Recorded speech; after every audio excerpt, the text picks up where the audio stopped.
जो लोग वक्फ बोर्ड के लोग दावा कर रहे हैं कि हमारी संपत्ति है, वो कागज नहीं दे पा रहे हैं। बड़ा इमामबाड़ा और छोटा इमामबाड़ा पर योगी सरकार के अल्टीमेटम से हड़कंप मच गया है।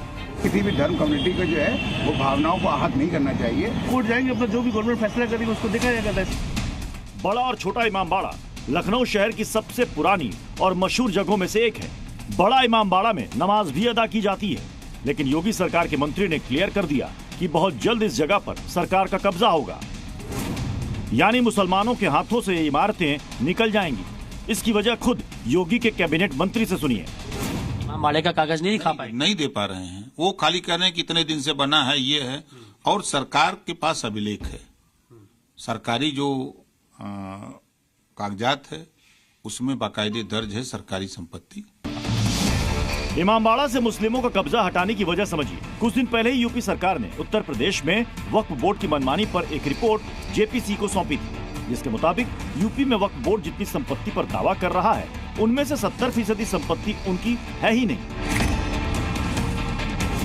कुछ ऐसा ही मामला इमामबाड़े का भी है। बड़ा इमामबाड़ा और छोटा इमामबाड़ा सहित कई सारी इमारतें हुसैनाबाद ट्रस्ट के जिम्मे हैं। ये शिया मुस्लिमों का ट्रस्ट है जो इन संपत्तियों की देखरेख करता है। यहाँ से होने वाली आमदनी भी ट्रस्ट के पास जमा होती है। हुसैनाबाद ट्रस्ट के चेयरमैन शहर के डिस्ट्रिक्ट मजिस्ट्रेट होते हैं, लेकिन जेपीसी के सामने हुसैनाबाद ट्रस्ट इमामबाड़े पर मालिकाना हक के कागज नहीं दिखा पाया। इसके बाद योगी सरकार के मंत्री ने दावा किया कि इमामबाड़े पर अब सरकार का कब्जा होगा। जब संपत्ति सरकारी हो गई तो वो एक्वायर होगा, तो जो काम चल रहा है इमामबाड़े का जो सिस्टम वो यथावत है, उसको गिराने तोड़ने की बात नहीं है, लेकिन अब वो सरकार के अधीन रहेगा। सरकारी संपत्ति हो गई ना, तो सरकार के अधीन है। यानी सरकारी कब्जा होने के बाद भी इमामबाड़ा में कोई बदलाव नहीं होगा और ना ही सरकार उसे तोड़ेगी या गिराएगी, बस मालिकाना हक बदल जाएगा। यानी हुसैनाबाद ट्रस्ट के बदले यूपी सरकार इस इमामबाड़े की मालिक बन जाएगी। हालांकि ये इतना आसान भी नहीं होगा, क्योंकि योगी सरकार का बयान सामने आते ही मुस्लिमों ने इस पर कोर्ट जाने का ऐलान कर दिया है। किसी भी धर्म कम्युनिटी को जो है वो भावनाओं को आहत नहीं करना चाहिए। हमारा बड़ा इमामबाड़ा, छोटा इमामबाड़ा हुसैनाबाद ट्रस्ट के अधीन आता है, जिसके चेयरमैन डीएम है। उसके चेयरमैन न शिया वक्फ बोर्ड में है न सुन्नी वक्फ बोर्ड में है। डीएम साहब उसके चेयरमैन है। आपको जो कागज पत्तर डीड जो भी देखनी है वो सब चीजें मौजूद हैं, आप वहाँ देख सकते हैं जाके। छोटा इमामबाड़ा या बड़ा इमामबाड़े के प्रकरण में जो लखनऊ में हुई जेपीसी बैठक में बात हुई थी, मैं बताना चाहता हूँ ये वक्फ बोर्ड के अधीन नहीं आता है।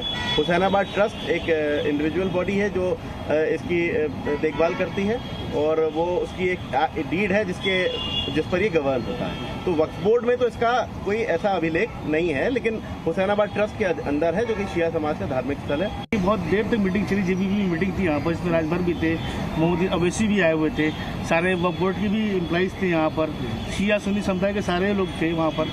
वहाँ डिसाइड हो जाएगी, कोर्ट जाएंगे, अपना जो भी गवर्नमेंट फैसला करेगी उसको देखा जाएगा तहसील। और ये तो इमामबाड़ा तो हुसैनाबाद ट्रस्ट के अंडर में आता है, इससे तो वक्फ का कोई मैटर नहीं है। जिस इमामबाड़े को लेकर योगी सरकार और शिया समाज आमने सामने है, अब उसके बारे में भी जान लीजिए। लखनऊ का बड़ा और छोटा इमामबाड़ा मुगलिया शैली में बनी विशाल इमारतें हैं। इसे लखनऊ की पहचान से जोड़कर देखा जाता है। इमामबाड़ा लगभग 72 एकड़ में बना हुआ है। साल 1784 से 1791 के बीच ये बनकर तैयार हुई। इमामबाड़े के निर्माण में करीब 20,000 मजदूरों के शामिल होने का दावा है। अकाल के समय लोगों को रोजगार देने के लिए अवध के नवाब आसफ-उद-दौला ने इसका निर्माण कराया था। तब इसे बनाने में 1.5 करोड़ रुपए खर्च आया था और इस समय इसकी अनुमानित कीमत 500 करोड़ रुपए से भी ज्यादा है। इमामबाड़ा की वास्तुकला मुगल शैली की है, लेकिन यहाँ के बारे में एक खास बात यह है कि इमामबाड़ा ना तो पूरी तरह से मस्जिद है और न ही मकबरा। करोड़ों रुपए के इमामबाड़े को लेकर विवाद क्यों चल रहा है, इसे आसान भाषा में समझाने के लिए योगी सरकार के मंत्री ने एक कहानी सुनाई है। आप भी वो कहानी सुनिए जिसमें ओम प्रकाश राजभर इस मामले का सच बता रहे हैं। पहले क्या था कि जिनके पास कुछ जमीनें थी तो वो गरीबों को बसा देते थे अपनी जमीन में। तो गरीब जब बस जाता था तो सोचता था ये तब हमारी हो गई, दे दिए हैं। लेकिन जब उनके नाती पोता, उस समय जमीन 50 रुपया बिस्सा थी, तो आज वो 5 लाख बिस्सा हुई। तो उनके नाती पोता सोचे कि 5 लाख रुपया बिस्सा है तो ये खाली करे, हम बेच दें या हम कब्जा कर लें। तो अब वो खाली करने जा रहे हैं तो वो कह रहे हैं ना ये तो जमीन हमारे, हम तो 50 साल से बसे, 100 साल से बसे हैं। ठीक उसी तरह ये इसका है मामला, और कोई अंतर नहीं है। बड़ा और छोटा इमामबाड़ा हाथों से फिसलता दिखा तो इसमें मौलाना भी कूद पड़े। मामला कब्जे के कागज दिखाने का है, यानी जिसके पास कागजात होंगे वही प्रॉपर्टी का हकदार होगा। पर मौलाना इसे सीधे सीधे मुस्लिम समाज को भड़काने से जोड़ रहे हैं। वो राजभर जी का अपना बयान है। राजभर जी की क्या LIU है, उनकी खुफिया तंत्र क्या है, वो सरकार, मतलब ये तो सरकार जाने, ये सरकार के तय करने की बात है। इसमें हमें बोल के कोई राजनीति नहीं करनी है। ये सियासी लोगों का काम है समाज को भड़काना। मुस्लिम धर्मगुरु गुस्से में इसलिए हैं क्योंकि सरकार कागज और सबूत मांग रही है। मामला सिर्फ यूपी का ही नहीं है। अगर इस पर एक्शन शुरू हुआ तो देश भर में ऐसे और सैकड़ों मामले भी सामने आ सकते हैं। लखनऊ से मयूर शुक्ला के साथ ब्यूरो रिपोर्ट, जी मीडिया।